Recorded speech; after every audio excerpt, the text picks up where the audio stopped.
Ceci est une pré-introduction. Pour vous dire que la vidéo pourrait vous paraître un peu chiante, je vous demande d'écouter jusqu'au bout parce que l'Union européenne est véritablement l'entité la plus démocratique de la planète. Et comme c'est assez compliqué pour comprendre pourquoi, je passe par un processus et je vous demande de suivre cette vidéo. Merci.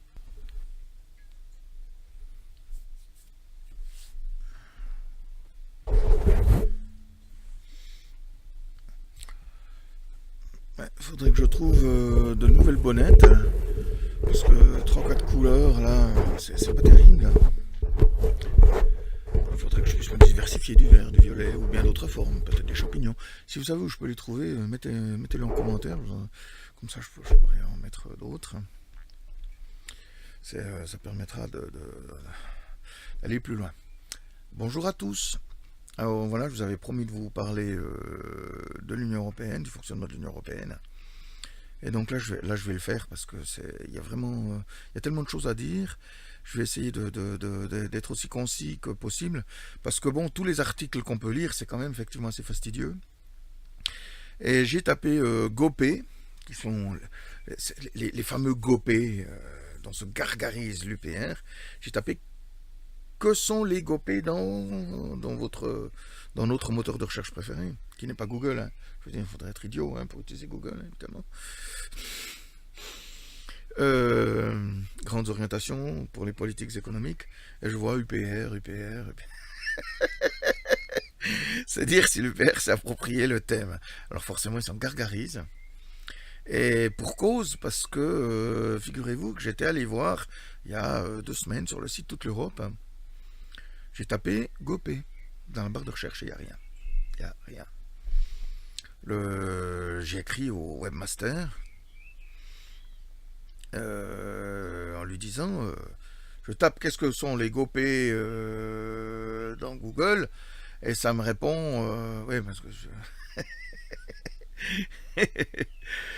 et ça me répond UPR ah tiens Chouard ou Soral voilà bon. Enfin bon, tous les bons gros complotistes, il n'y a rien sur les GOPÉ sur toute l'Europe. Le mot est inconnu. Et on me répond, vous trouverez ici la coordination économique, une page très générique qui explique le fonctionnement de la coordination économique des États européens.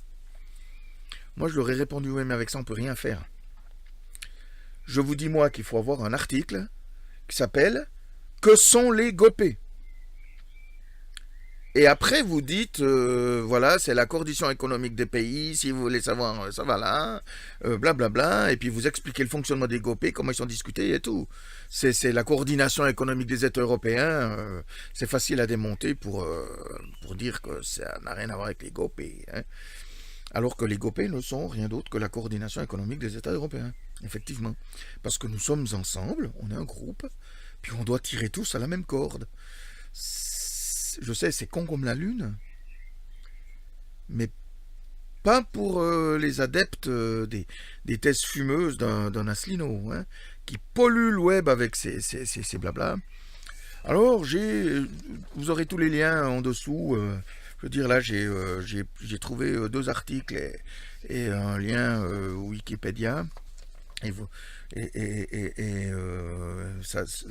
fait, 2 liens Wikipédia. Vous aurez les liens en dessous pour aller lire vous-même. Qu'est-ce que les GOPÉ? Donc ça, c'est sur le site de la secte Super.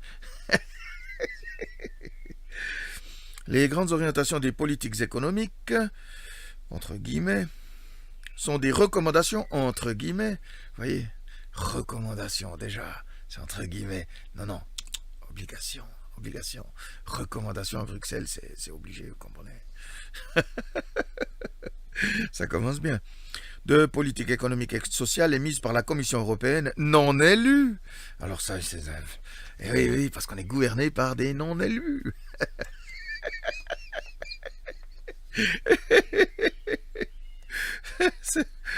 Oh mon Dieu. à chacun des États membres en vertu de l'article 121 du traité sur le fonctionnement de l'Union européenne, TFUE. Là, c'est bien, il évite de parler du traité de Lisbonne. Ça ferait trop simpliste, c'est indigne du niveau. Hein. Là, c'est plus... ça fait complotiste parler de traité de Lisbonne, hein, alors que parler du TFUE, traité sur le fonctionnement de l'Union européenne, qui est le vrai nom du traité de Lisbonne, ça fait quand même plus sérieux, ça fait plus savant. Hein, voilà.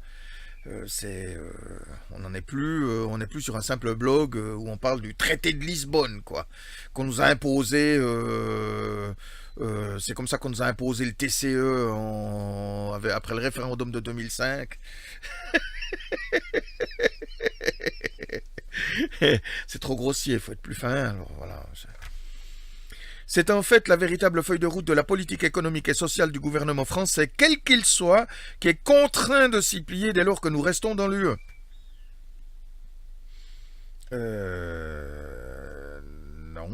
Non, le gouvernement français est un des États les plus importants de l'Union européenne.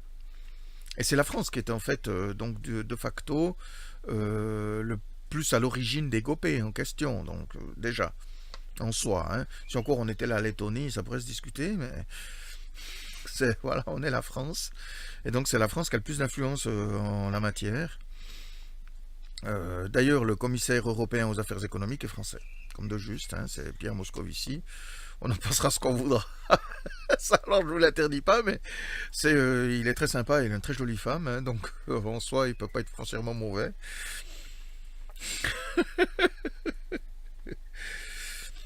Notamment depuis le pacte de stabilité et de croissance de 2011 et avec le six-pack. La Commission peut sanctionner financièrement les pays en cas de manquement ou de retard dans l'application des mesures préconisées. Alors déjà, c'est pas la Commission qui sanctionne. Hein. Elle propose les sanctions, mais elle ne sanctionne pas. Elle n'a pas ce pouvoir. C'est pas que la Commission met des amendes. Hein. C'est pas vrai. Hein. Ce ne sont que des commissaires. Hein. C'est des mandataires. C'est juste des mandataires. C'est des gens qui ont un travail à faire. Et si tout d'un coup un pays ne respecte pas ce pacte de stabilité et de croissance, qui est dans l'intérêt de tous, qui peut être assez con pour croire que l'instabilité et la décroissance sont favorables aux intérêts communs? Si vous êtes en récession, l'instabilité et la récession, parce que la décroissance c'est ça, c'est de la récession, allez demander aux Grecs ce qu'ils en pensent, hein. Allez demander aux Portugais, vous allez voir, ils ont adoré.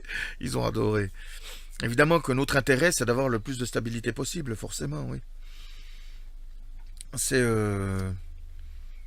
En cas d'écarts importants, la Commission adresse à l'État membre un avertissement et sa situation est suivie tout au long de l'année. Alors, quand on entend la Commission adresse à l'État membre un avertissement, c'est un simple courrier qui rappelle que l'État a des engagements, et puis pour mettre la pression, pour respecter cette stabilité, cette croissance. Puis donc la Commission rappelle qu'elle a remarqué ça, et puis que si jamais ça continue de dévier, elle en arrivera à faire une proposition aux organes suprêmes pour une éventuelle sanction. Sanction qui doit être votée par l'ensemble, hein, par les 27 autres membres que le concerné. Hein. Donc je veux dire, avant d'appliquer une sanction, il y a encore de l'eau sous les ponts. Hein.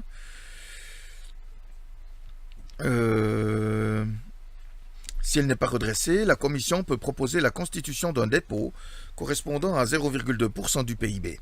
Pour la France, il s'agirait donc d'un dépôt de 4,4 milliards d'euros. Si vous prenez en exemple la Hongrie, avec Viktor Orban, qui foule aux pieds tous les principes, mais tous, même qui compromet même l'état de droit tel que défini dans le traité de Maastricht, la Commission européenne a proposé des sanctions qui donc doivent être votées par les 27. Seulement voilà, la Pologne sait qu'elle est aussi visée.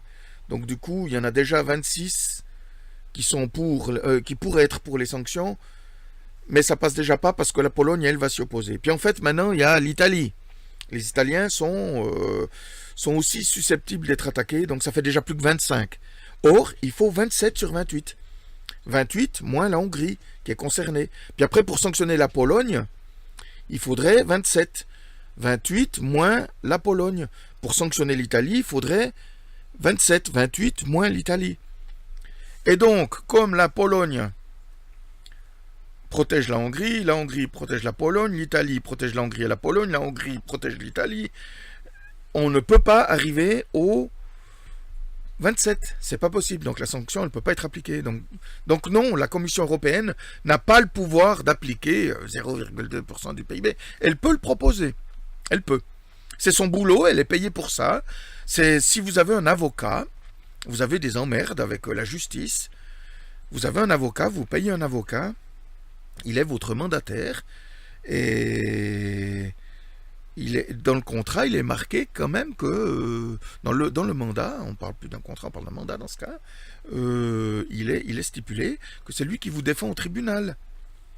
C'est pas vous qui allez vous défendre vous-même, si vous avez pris un avocat. Hein, voilà. Mais après, c'est pas l'avocat qui décide, par exemple, si vous faites recours. Vous avez perdu au tribunal, c'est vous qui décidez si vous faites recours.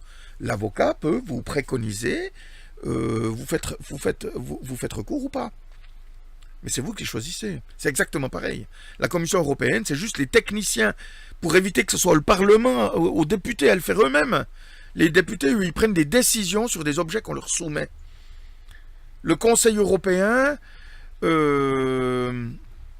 le Conseil de l'Union européenne discutent des problèmes qu'ils ont et de la manière de les résoudre et cherchent des solutions. Et la Commission européenne est mandatée, une fois que ces décisions ont été prises, pour veiller à ce qu'elles soient respectées. C'est tout. Et elle ne fait que signaler quand ça ne l'est pas. Elle n'a pas le pouvoir, elle n'a aucun pouvoir. Aucun. La Commission européenne ne peut ni sanctionner, ni imposer, ni décider, rien. Elle rend une décision, ça veut dire nous estimons que cela n'est pas compatible avec, et après c'est les autres qui votent, c'est nos élus qui votent. Hein. Je veux dire, la Commission européenne, voilà, c'est tout. Hein. Donc c'est complètement absurde. Puis après, sur une autre page, j'ai trouvé un article initialement mis en ligne en juin 2014 dont l'analyse reste toujours d'actualité. Les GoPay 2017 sont quant à elles accessibles en cliquant ici. Et puis, vous allez aussi trouver les 2018, 2019, voilà, et peut-être au-delà, parce que les GoPay fixes sont signifiés pour les 12 mois à venir, mais en réalité projettent sur des décennies. Hein. Il y a des grands objectifs européens qui sont fixés pour la fin du siècle, je veux dire, voilà. L'avenir ne s'arrête pas à la fin de l'année. Alors c'est dans la plus grande discrétion que les grandes orientations de politique économique fixées par la Commission européenne aux 28 États membres de l'Union européenne ont été publiées. Non, la Commission européenne ne fixe rien du tout. C'est le Conseil qui fixe. La Commission européenne, elle fait des propositions, elle analyse les situations de chaque État, elle fait une analyse globale de l'état de l'Europe, elle fait une proposition de solutions. Alors ma foi, si la Commission européenne a une tendance gauchiste, eh ben, elle va faire une proposition gauchiste, elle a une tendance droitiste, elle va faire une proposition droitiste, c'est tout, c'est de la pure politique, mais elle ne fait que des propositions qui ensuite sont discutées et avalisées ou pas par le Conseil et par le Parlement. Tout est voté par le Parlement, hein, il faut savoir. Hein. C'est que nos élus qui décident. Hein. 100% des décisions qui sont prises sont votées par nos élus. 100%. Hein. C'est pas qu'il y a une décision qui vient qui n'est pas passée par le Parlement. Hein. Aucun média de grande diffusion ne s'en est fait l'écho de façon approfondie, sérieuse, blablabla. Aucun des partis politiques ayant accès aux médias non plus. Soit tout ce petit monde n'y connaît rien à rien, ce qui était là certain dans bien des cas. Soit il a jugé plus prudent de distraire l'attention des Français sur des sujets dérisoires et inoffensifs, blablabla. Donc en fait, il n'y a que la secte UPR qui sait. Les autres, ils savent pas, puis ils n'en parlent pas. Hein. Les Républicains n'en parlent pas, LRM n'en parle pas, RN n'en parle pas.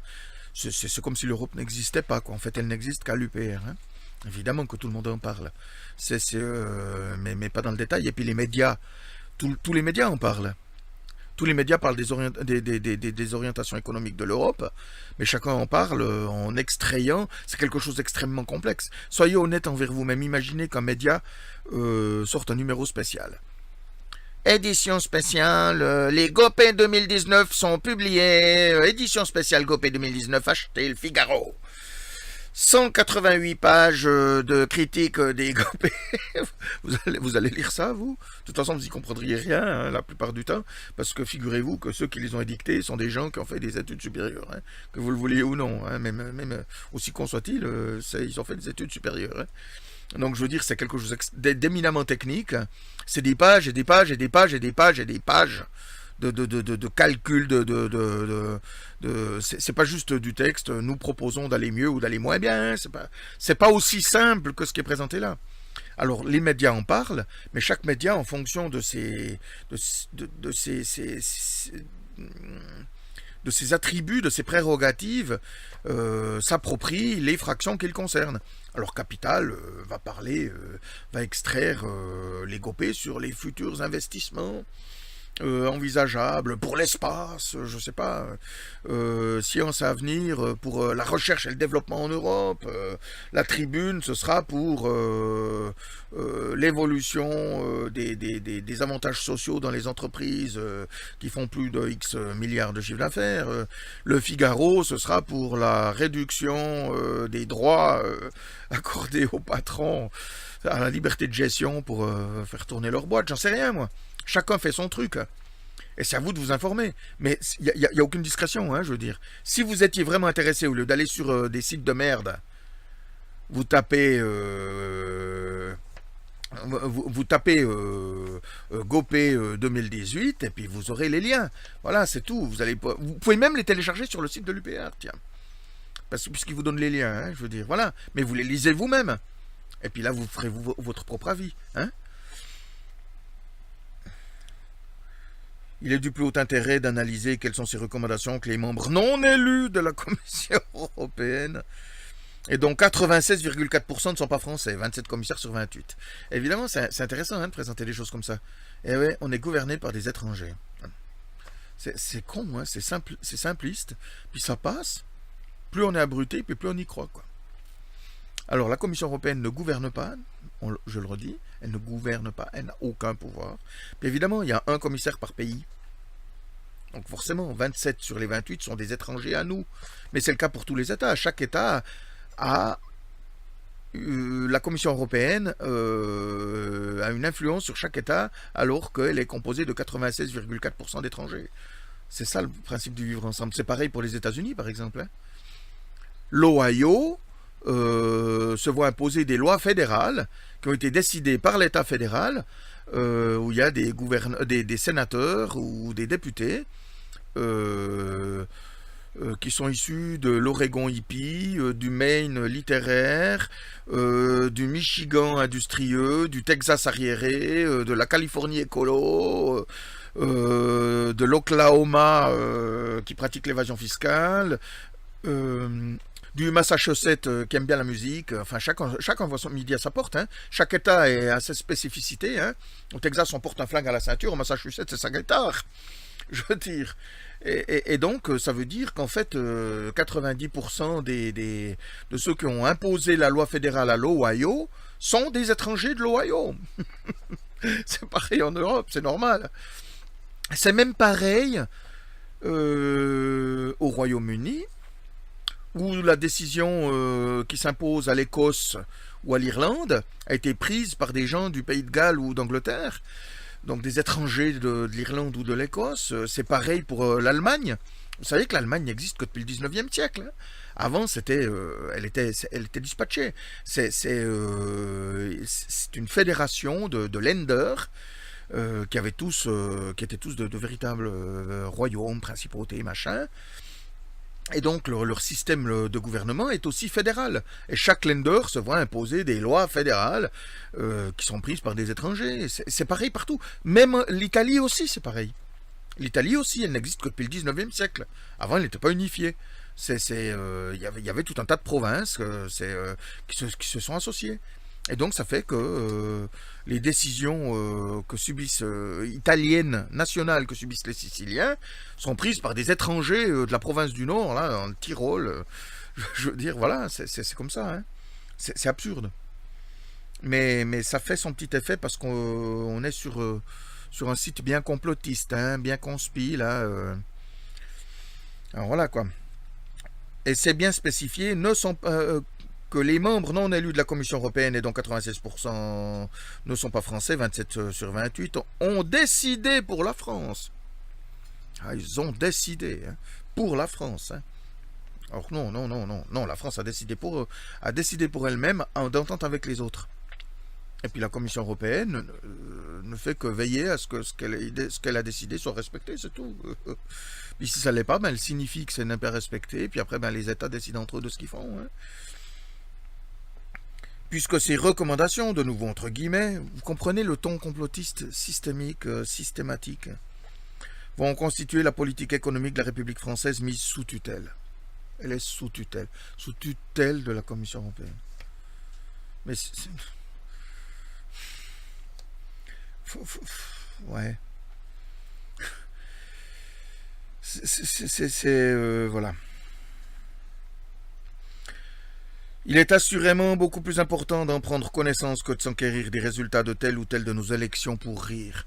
Pour rire parce que donc le fait d'élire quelqu'un, d'élire notre président, en réalité sert à rien puisque c'est un polichinelle hein, qui est la solde de Bruxelles. Hein.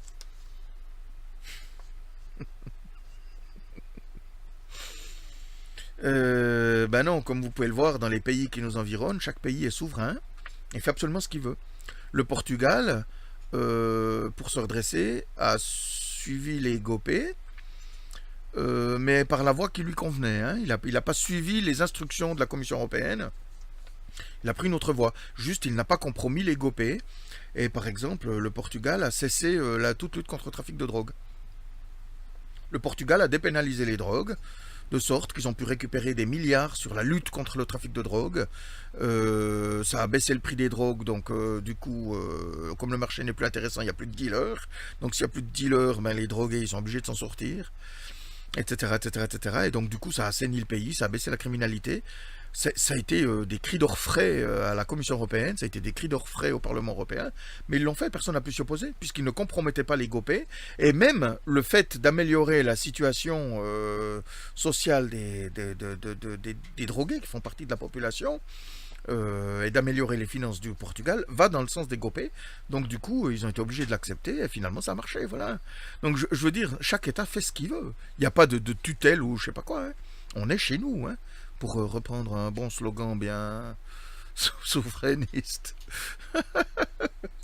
Rien ne nous est imposé, mais absolument rien. Hein, donc. Et surtout pour la France, puisqu'elle est l'un des principaux influenceurs. Donc c'est elle qui prend littéralement les décisions. Hein. Alors l'objectif affiché par le gouvernement, qui lui est imposé par les traités européens que nous avons signés donc, hein. Quand on s'assied à une table de jeu, une table de poker, vous acceptez les règles, hein. On vous les fixe, on vous les détermine, vous les acceptez ou pas, vous les acceptez pas, vous vous asseyez pas, c'est normal. Donc c'est pas les traités qui nous les imposent. C'est nous qui avons créé. En plus, c'est la France qui est à l'origine de ces traités. Hein. C'est elle qui les a composés. Hein. D'abord, hein. L'acte unique, c'est Jacques Delors hein, qui l'a écrit. Hein. Et le TCE, c'était Valéry Giscard d'Estaing. Hein. Donc, bon, pour dire hein, quand même. Hein. Donc, on est carrément à l'origine, pour l'essentiel de ces traités, que nous avons accepté de signer avec les autres, pour que tout le monde ait les mêmes règles du jeu. C'est. Alors, corriger en 2015 le déficit du budget de l'État, car celui désormais prévu pour 2014 est une nouvelle fois très excessif. Et donc, il reconnaît là que le déficit est très excessif, mais il nie qu'il soit normal qu'on doive le corriger. Ça dans la même phrase, quoi. Une longue phrase, qui est complètement incohérente en fait. Hein. On veut nous imposer la baisse de notre déficit qui est très excessif. Donc il faudrait savoir, il est excessif ou il ne faut pas le corriger. Je veux dire. Et finalement, résultat, notre déficit s'abaisse. Et c'est intéressant qu'il s'abaisse. Parce que le déficit, c'est de la dette. Cette fameuse dette que, soi-disant, c'est une arnaque montée pour pomper la richesse des Français, en réalité, c'est notre déficit. Si on n'avait pas de déficit, on n'aurait pas de dette. Cette dette, c'est rien de plus, rien de moins que le financement de l'État. Chaque année, il manque de l'argent, on emprunte pour se financer. Moins il manque d'argent, moins on emprunte. C'est tout. C'est pas que les voleurs nous volent, c'est que nous, on fait du déficit. Voilà, c'est ça. Hein. C'est pas... c'est aussi simple que ça. Hein. Et je vous laisse faire le calcul. Nous faisons 2300 milliards de PIB. 3% de 2300 milliards, ça vous donne une petite idée de ce qu'il faut emprunter. Alors, le couteau sous la gorge, le gouvernement français a donc promis juré qu'il ramènerait cette fois notre débit. Quel couteau sous la gorge? Mais quel couteau sous la gorge? Rien, personne ne peut rien imposer à personne. On a menacé la France de sanctions, mais après ces sanctions, il faudrait qu'elles soient votées par les 27 autres États. 27 autres. Et qui c'est qui va les voter? Vous croyez quand même pas que l'Allemagne, elle va voter des sanctions contre la France, ou bien? L'Allemagne, elle accepterait de voter des sanctions contre la France si on ne respectait pas le déficit. Mais alors il faudrait qu'en échange, l'Italie et la Pologne ne s'opposent pas à des sanctions contre la Hongrie, que la Hongrie et l'Italie ne s'opposent pas à des sanctions contre la Pologne, que la Hongrie et la Pologne ne s'opposent pas à des sanctions contre l'Italie. Hein?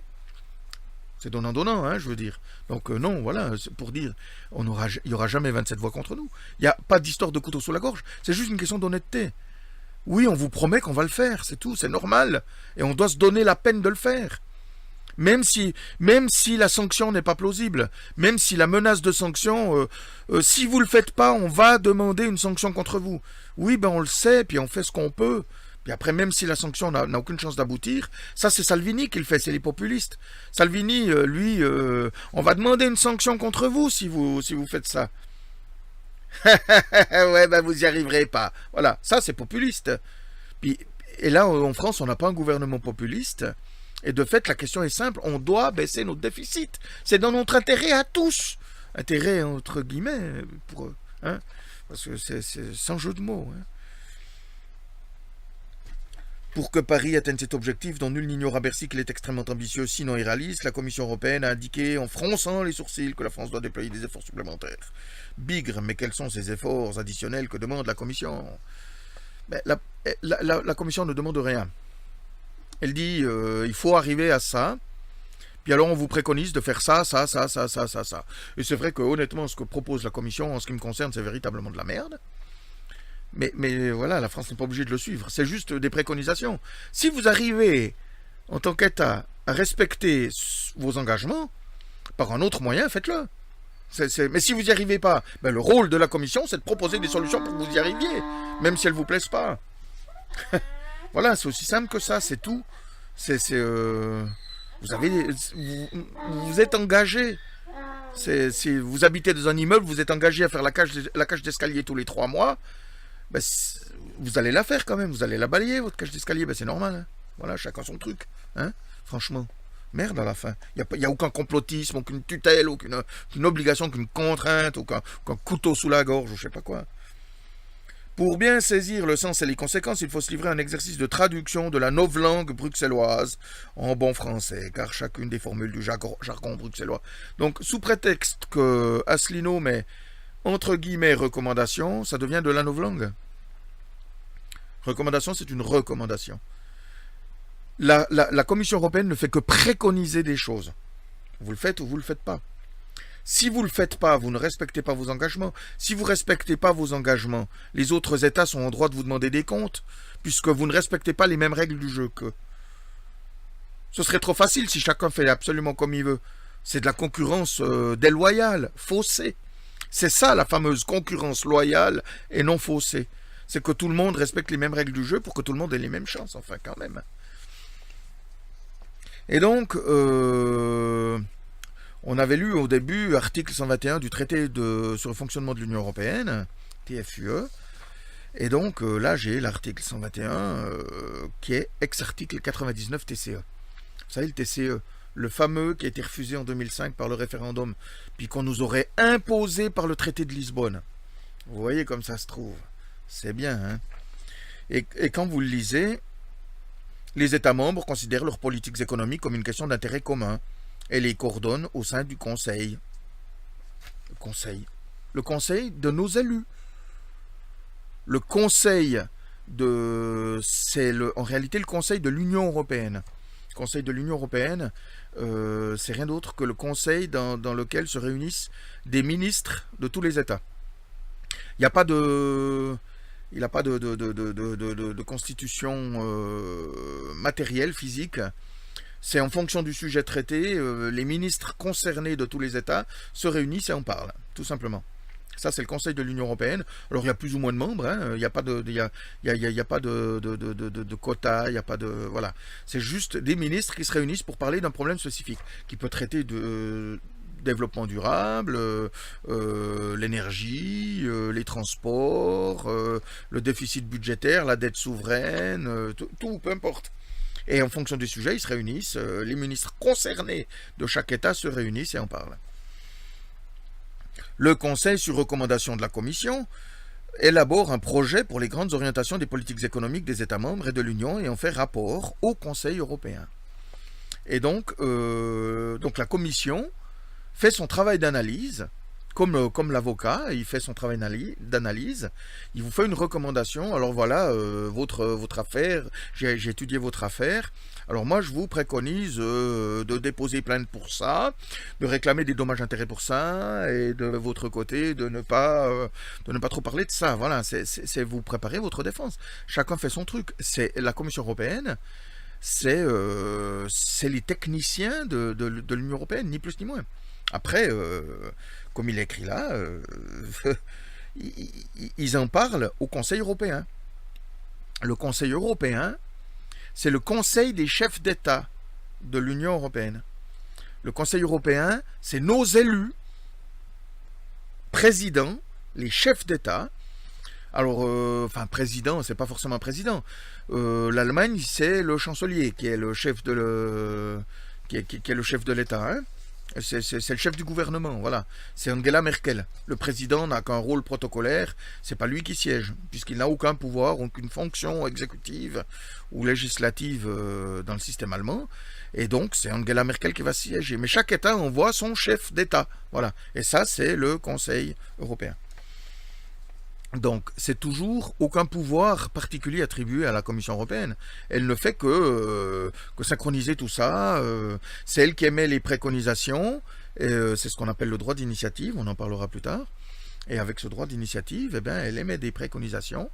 Puis après, le Conseil en discute. S'il ne les suit pas, il les amende. La Commission européenne analyse si les amendements sont compatibles avec les traités. Si c'est le cas, eh elle le soumet au Parlement, qu'il le vote.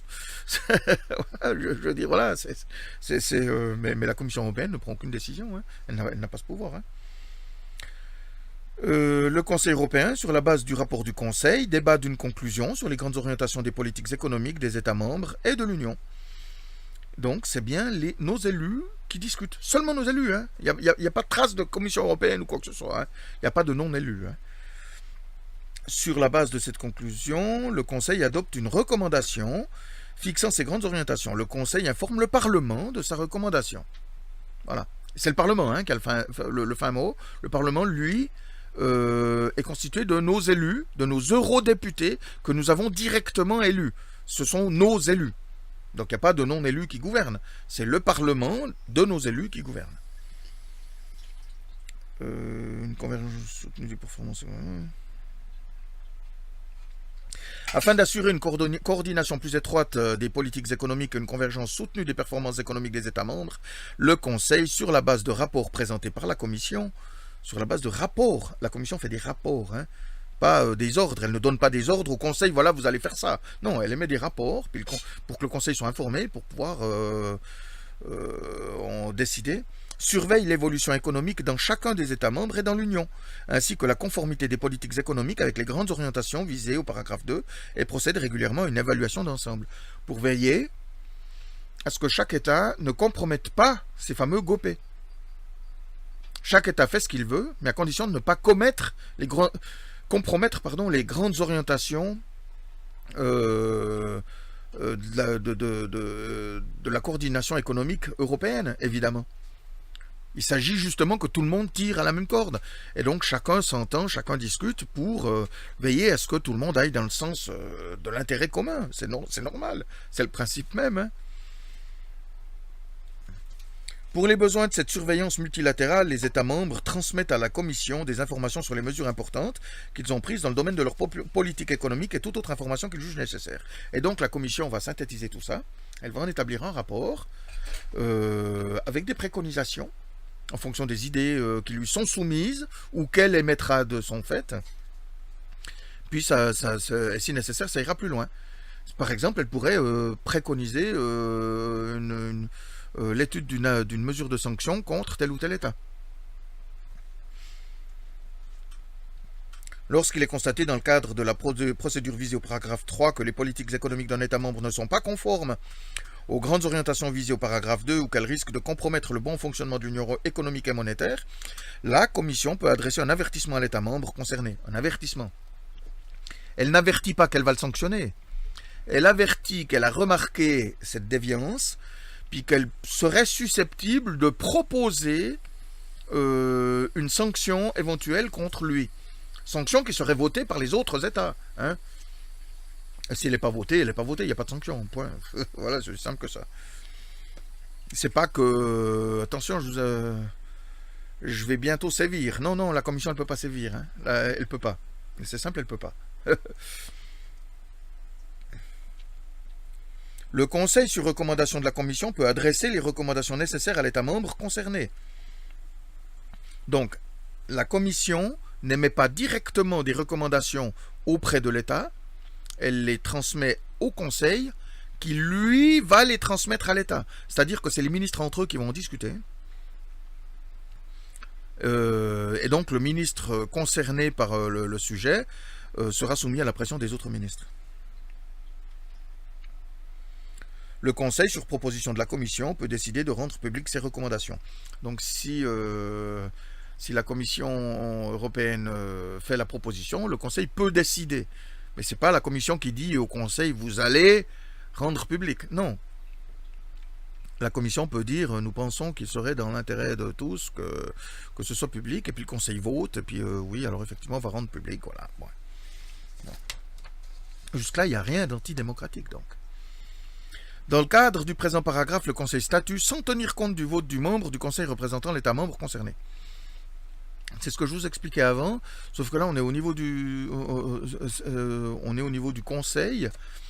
Le Conseil, c'est donc le Conseil des ministres, mais c'est valide pour toutes les instances européennes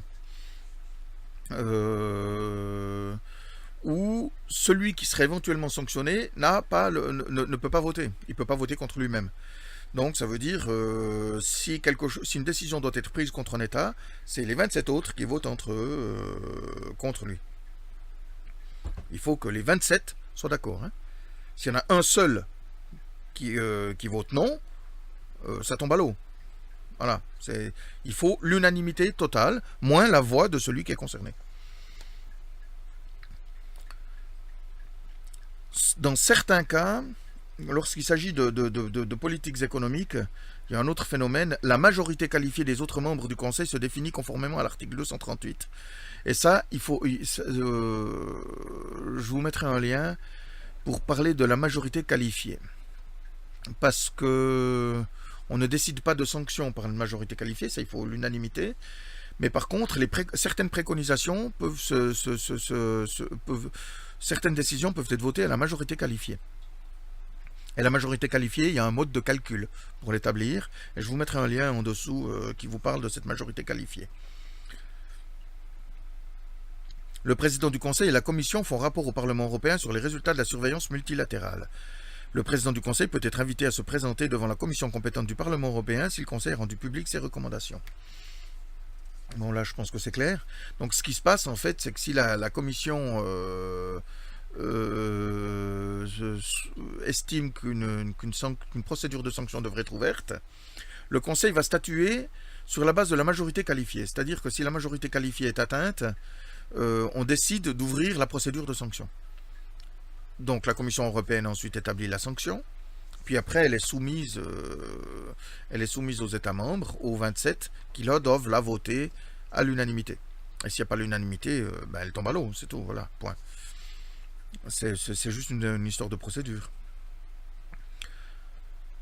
Le Parlement européen et le Conseil, statuant par voie de règlement conformément à la procédure législative ordinaire, peuvent arrêter les modalités de la procédure de surveillance multilatérale visée au paragraphe 3 et 4. Voilà.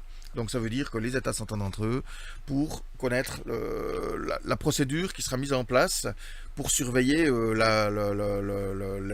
processus de sanction et donc pour arriver à ne pas avoir de sanctions, pour que l'État se soumette simplement à ses obligations, c'est tout, sans plus. Il n'y a rien d'antidémocratique là-dedans. L'Union européenne est l'entité la plus démocratique de la planète. L'Union européenne est l'entité la plus démocratique de la planète. Et donc, il s'agit à un moment donné de comprendre son fonctionnement. La Commission européenne, comme je vous l'ai expliqué, ce n'est que des commissaires. C'est juste des gens qui sont des mandataires dont le rôle est d'analyser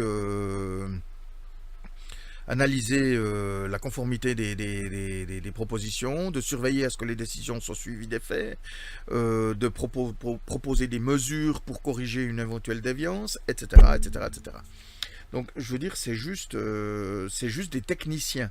Voilà, c'est rien de plus, ce sont des conseils. La Commission européenne, ce sont des conseillers, c'est juste des techniciens. Ils appliquent ce qu'on leur ordonne d'appliquer. Le pouvoir suprême, c'est le Parlement. Tout ce qui est décidé à Bruxelles est voté par le Parlement. Le Parlement discute de 200 000 objets par an et rend 80 000 décisions. Les députés votent 80 000 décisions par an environ. Je vous laisse faire le calcul par jour. Alors ceux qui croient que les eurodéputés ne foutent rien, mais quand vous apprenez ça, 200 000 objets sont traités chaque année et 80 000 sont votés. C'est énorme, c'est quelque chose d'énorme. C'est une véritable grosse machine. Et la Commission européenne dispose du droit d'initiative exclusif. C'est-à-dire qu'un député ne peut pas soumettre une idée au Parlement. Rendez-vous compte, ils sont plus de 700. Si chacun avait la possibilité de proposer sa petite connerie, ils discutent déjà de 200 000 objets, là ils en discuteraient de 50 millions.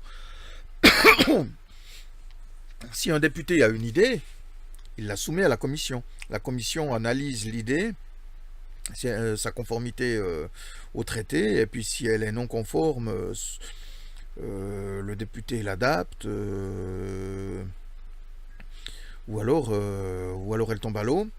Et si la commission la rejette, les États ont aussi ce droit d'initiative. C'est-à-dire que si la Commission européenne refuse quelque chose, un État peut se substituer à la Commission européenne et proposer quelque chose directement au Parlement.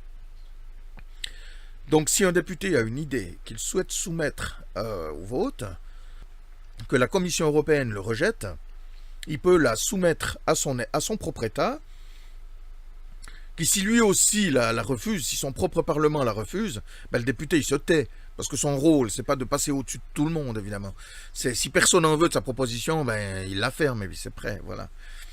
C'est le succès absolu étant d'y parvenir, mais ça ne signifie pas qu'il n'y a aucune proposition qui peut être acceptée. Il existe même une procédure de consultation citoyenne qui édicte des règles qui fait que si un certain nombre de citoyens se réunissent en Europe, s'il y a une pétition qui réunit 1 million de signatures, se produit, le Parlement a l'obligation de l'étudier. L'obligation.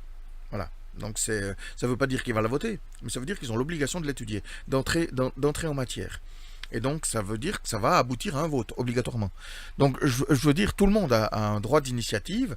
N'importe quel citoyen peut écrire à son commissaire européen pour lui demander de soumettre à la Commission européenne une proposition. Et bon, ben, ils vont en discuter, puis il l'accepte ou il la rejette. Mais si vous avez une idée, écrivez-lui, je veux dire, écrivez à votre commissaire, il n'y a pas de raison qu'il le rejette, quoi, voilà. Et donc, l'Union européenne est constituée du Parlement européen, qui est l'entité suprême, du Conseil de l'Union européenne, qui est constitué des ministres concernés par un thème donné à un instant T, et du Conseil européen, qui est constitué des chefs d'État. L'ensemble représente l'équivalent du Congrès aux États-Unis, c'est-à-dire où tous nos représentants sont ensemble par les ministres les chefs d'État et les eurodéputés et tout ce petit monde discutent ensemble. La Commission européenne n'est que l'instrument qui synthétise, qui synchronise tout ce qui se passe au sein de ces trois entités et ne fait qu'émettre des recommandations, des préconisations, des conseils. Elle observe, on la charge d'observer le suivi d'un dossier, alors elle suit ce dossier. On la charge d'observer le suivi d'une politique dans un État, alors elle suit la politique de cet État. Puis elle établit des rapports. Voilà, ça c'est la Commission européenne. Elle n'a aucun pouvoir. Il n'y a donc aucun non élu qui gouverne en Europe. Aucun non élu. Je vous mets un lien en bas qui vous explique la différence entre le Conseil de l'Union européenne, le Conseil européen et le Conseil de l'Europe. C'est une entité qui est externe à l'Europe, qui existe depuis très longtemps. C'est la réunion de tous les chefs d'État de l'Europe, pas de l'Union européenne, de l'Europe. Ça inclut la Russie, par exemple. La Russie est dans l'Europe. Ça peut même inclure la Turquie, puisque la Turquie, jusqu'à l'Hellespont, jusqu'au pont Euxin, elle est dans l'Europe. C'est un tout petit bout, mais ça fait qu'elle est dans l'Europe. La Turquie est dans l'Europe. Donc ça implique tous ces chefs d'État. Et ça, c'est le Conseil de l'Europe, qui n'a rien à voir avec l'Union européenne. Mais qui, évidemment, l'Union européenne doit tenir compte de ce qui se dit au Conseil de l'Europe. Donc forcément, c'est une question de démocratie. Donc de prétendre ce qui est prétendu sur des sites comme l'UPR, c'est purement lamentable, mais ça l'est encore plus de votre part si vous y croyez. À bientôt.